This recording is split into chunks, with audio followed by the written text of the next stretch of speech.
Hello everyone, my name is Thi Nguyen and this presentation is from my MBA International Business course.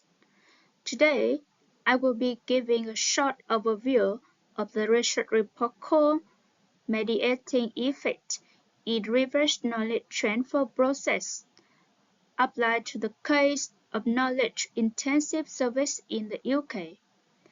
I will also connect this to a real-world example by explaining how Shopify, a leading Canadian technology company, uses the reverse knowledge transfer process within its global operation.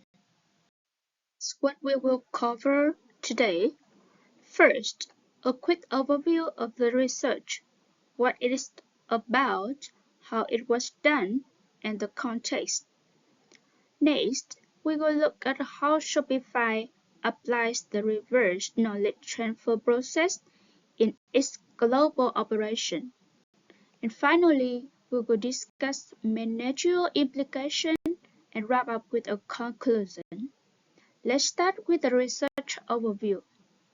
The study looked at what affects reverse knowledge transfer, that is the process where subsidiaries share knowledge back to their parent companies. The focus is on the knowledge-intensive business service in UK. The research examined two main factors: subsidiary characteristic, that is the thing client willingness to share knowledge, and their external connection. The second one is relationship characteristic, include internal connection with headquarters, socialization mechanism, and shared values. The study surveyed 178 UK subsidiaries of non-UK parent firms in areas like IT, R&D, and advertising. Data came from senior manager and was analyzed using structural equation modeling (SEM). Key concepts include RKT, subsidiary willingness, internal and external embeddedness, shared values, and socialization mechanism. So, why does reverse knowledge transfer matter? It is important because subsidiaries often develop local innovations that can benefit the whole company. By transferring knowledge back to headquarters, multinational companies can approve innovation, adapt to diverse markets, and stay competitive global. Now, let's look at the key factors influencing reverse knowledge transfer. The study identified 6 main factors. First, subsidiary willingness, basically how motivate the subsidiary to share knowledge. This is the strongest factor. Secondly, socialization mechanism. This is the ways to build trust and communication, which really help RKT happen.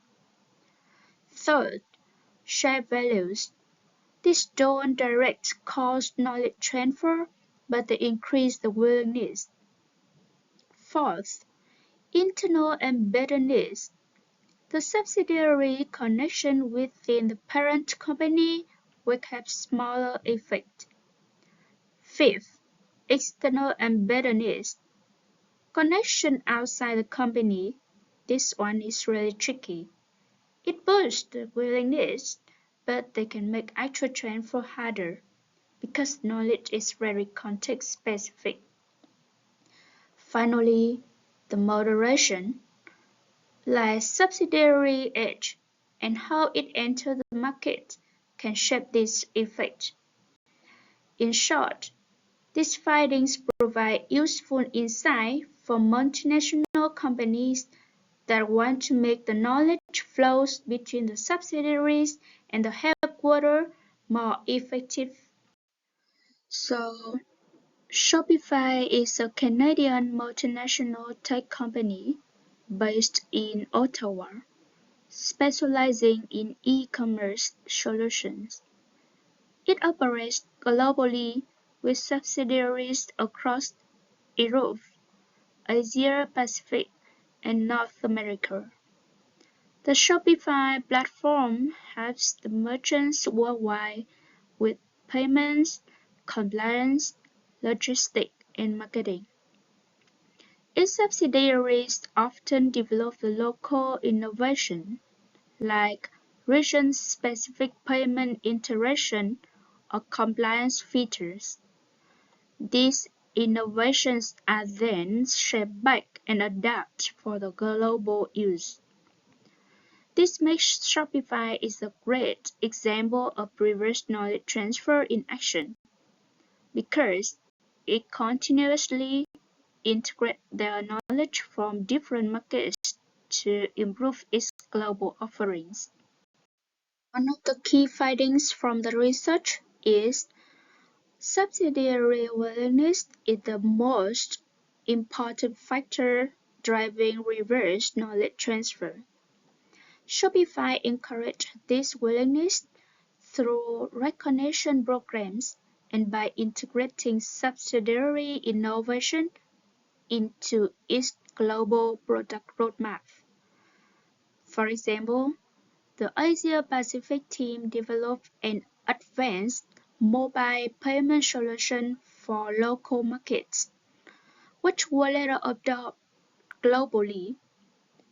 These incentives motivate subsidiaries to dedicate their resources to knowledge sharing, making sure local innovation benefits the entire company.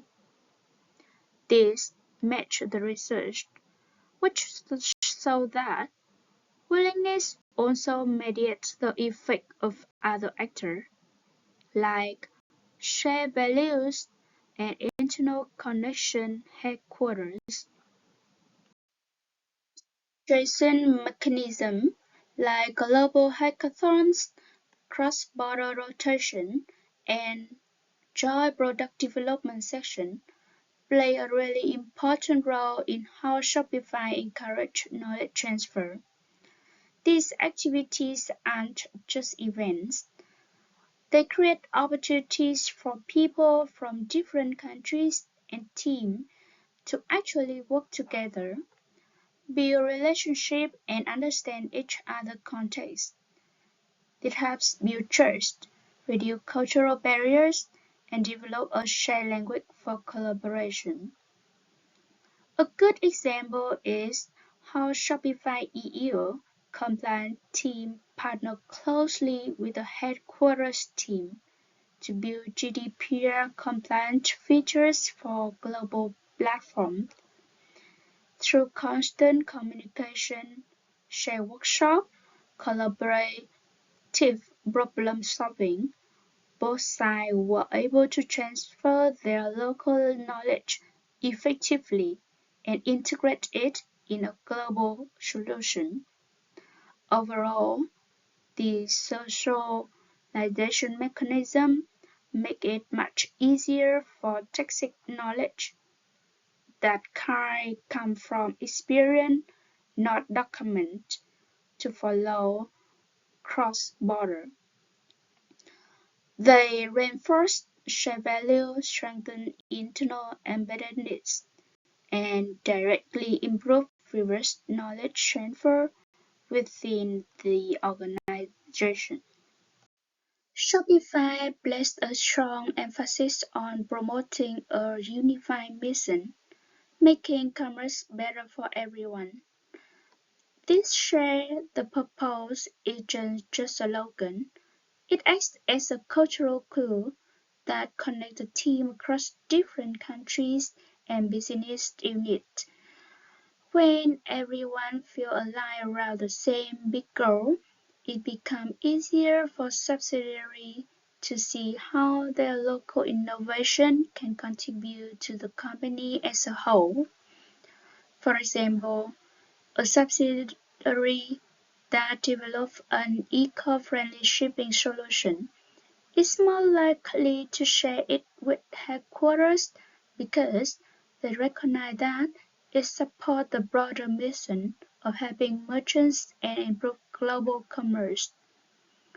This sense of shared value doesn't directly increase reverse knowledge transfer on its own, but it does play a key role in increasing the subsidiary willingness to share what they know. Shared value help reduce the perceived risk, cost, or effort associated with the transferring knowledge upward. When teams trust each other and feel connected culturally, they are less worried about judgment, loss of control, and misalignment. Instead, the environment becomes one where the collaboration feels natural and low risk. In this way, the cultural alignment indirectly strengthens knowledge transfer by motivating the subsidiary to speak up, share insight, and contribute their expertise, ultimately making knowledge transfer smoother and more effective across the entire organization. Shopify also maintains strong reporting and governance structures to keep headquarters and subsidiaries aligned. But formal structure alone aren't enough to ensure knowledge transfer. Without incentive and socialization mechanism, subsidiaries may still limit what they share. This matched the research which found that internal embeddedness or internal connection has positive but not relative weak effect on RKT. It showed that companies need additional strategy to encourage effective knowledge sharing. Shopify subsidiaries build strong local networks with the fintech partners, logistic providers, and regulators, which help them develop market-specific solutions. For example, Shopify Japan partnered with the local repayment gateways to create a tailored solution that improved competitiveness in the Japanese market. However, this creates a paradox. While this strong local connection increases subsidiaries' willingness to share knowledge with headquarters, the solutions are often highly context-specific, making them difficult to adapt globally. This shows that external embeddedness can boost motivation to share knowledge, but can also limit actual transfer across markets, highlighting the need for the mechanism to adapt specific knowledge for broader use. The age of a subsidiary and how it enters the market both play a big role in reverse knowledge transfer. Older subsidiaries in Europe, for example, tend to share knowledge more often and more willingly because they have built up trust and experience over time. Acquired companies like Six River System face extra challenging because of cultural and structural difference. But socialization mechanisms like joint projects or team rotation help them integrate into Shopify global operations and share knowledge more effectively. In short, these factors, age and entry mode, can really shape how well other elements of the reverse knowledge transfer process work. So, To make reverse knowledge transfer as effective as possible, Shopify and other multinational companies need to focus first on encouraging subsidiaries to be willing to share their knowledge. This can be done through incentives, recognition programs, and other ways of showing that knowledge sharing is value. At the same time, investing in socialization mechanisms like joint training sessions, cross-border rotation, and global hackathons is a key. These activities have built trust between teams and strengthen shared values and make collaboration feel natural. Managers also need to pay close attention to external embeddedness. Strong local networks can make subsidiaries more motivated to share knowledge, but the insight they generate may be high context specific and hard to transfer global. Finally, fostering the cultural alignment and considering moderators such as subsidiary age and how a subsidiary enter the market can improve the overall effectiveness of reverse transfer knowledge strategies. By combining this approach, companies can create an environment where knowledge flows more smoothly across borders and contribute to the global innovation. So to wrap up, Shopify shows how multinational companies can make reverse knowledge transfer work well by focusing on subsidiary willingness and using the socialization mechanism. Local networks and external connection can create challenge, but with the right strategies, companies can balance local innovation with the global integration. By using this approach, organizations can turn local expertise into the global advantage and helping them stay innovative and grow in the knowledge-intensive industries. Thank you for listening. I'm happy here to take any questions you may have.